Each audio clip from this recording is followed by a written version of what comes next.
है आपका शुद्ध भाव। निर्मल मन सो मोहि पावा।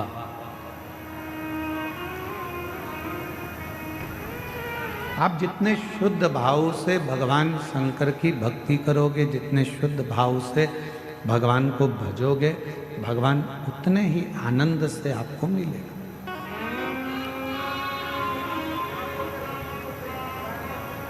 कई लोग हमसे प्रश्न करते हैं कि रावण भी तो भगवान शंकर को भजता था।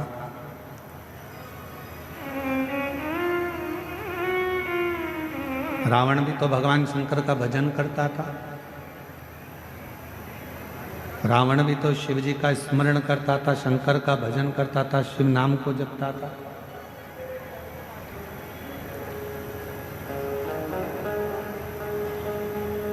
हम आपसे पूछें,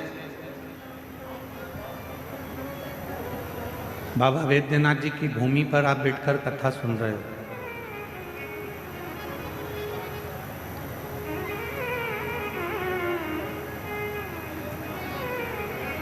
बाबा वैद्यनाथ जी का जो शिवलिंग है उसको रावणेश्वर लिंग भी कहते हैं। क्यों? क्योंकि लंकापति रावण ने इस शिवलिंग को लेकर जा रहा था और शिवलिंग को यहाँ रख दिया,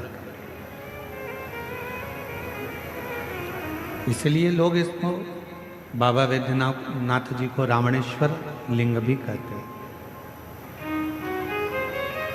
अब हम एक प्रश्न आप सबसे करें, जरा उत्तर दीजिएगा।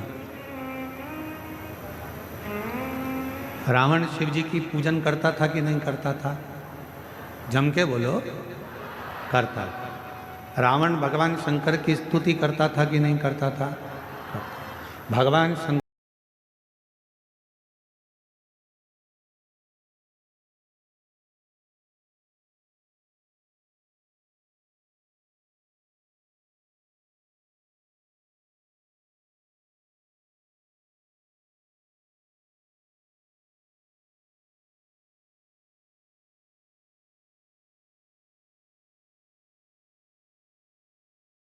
तो शिव कभी करुणा नहीं करता है।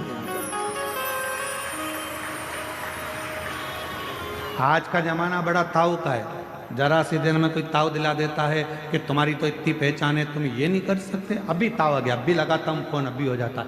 लंकापति रावण को उनके जितने अनुचर थे, जितने उनके साथी थे, वो रावण को ताऊ दिलाते थे।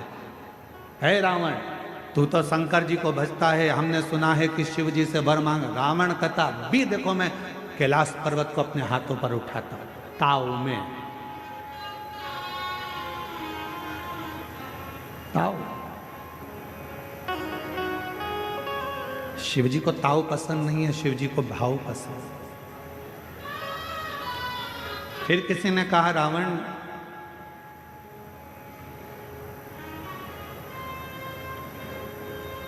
क्या तुम भगवान शंकर को यहां ला नहीं सकते? तो ताऊ में गया शिव जी के पास, मुझे तुम्हें लेकर चलना।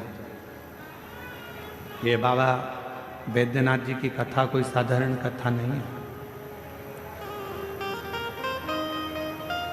बाबा वैद्यनाथ जी की कथा ये कोई साधारण कथा नहीं है। इस कथा को समझना सरल बात नहीं है। इस कथा का प्रारंभ अगर कहीं से हुआ है तो मां कौशल्या जी से हुआ।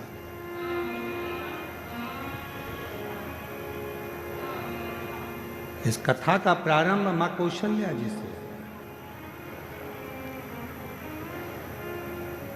कौशल नरेश महाराजा सुकौशल जी की पुत्री थी कौशल्या जी।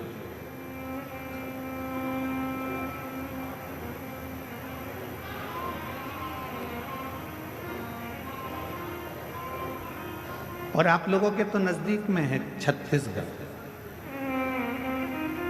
जिस छत्तीसगढ़ की मां कौशल्या जी थी, छत्तीसगढ़ को कौशलपुर कहते थे, जहां के राजा थे सुकौशल जी।